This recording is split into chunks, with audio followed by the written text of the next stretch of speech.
शेखपुरा विधानसभा से लोजपा प्रत्याशी इमाम गजाली ने यहां मुकाबले को रोचक बना दिया है।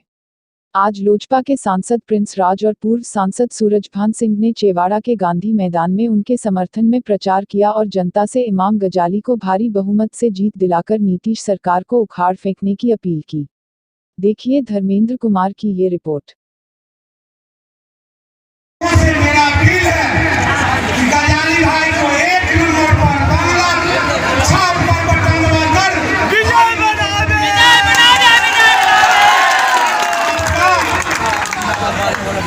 आपका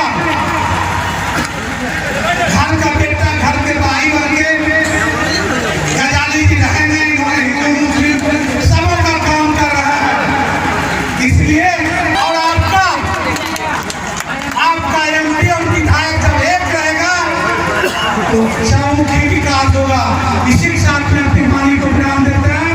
जय हिंद, जय भारत।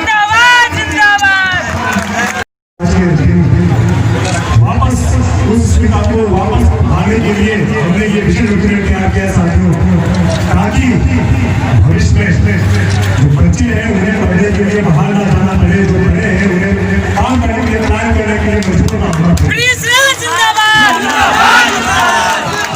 स्वास्थ्य व्यवस्था हो, शिक्षा व्यवस्था हो या उद्योग हो, ये सभी इसमें उन्हें किया है साथियों। बहुत बुरा लगता है बच्चे साथ अभी है ये देखेंगे भाई 55 के 15 साल हमने वो सरकार देख के निकाल दिए और जवानी के 15 साल इस सरकार को देख के निकाल दिए। अब तब भी ये सुनने को मिलता है भाई हर गली के अंदर नली बनाना है। अरे ये नली बना के क्या रोजगार मिल जाएगा? नली बना के क्या विकास हो जाएगा?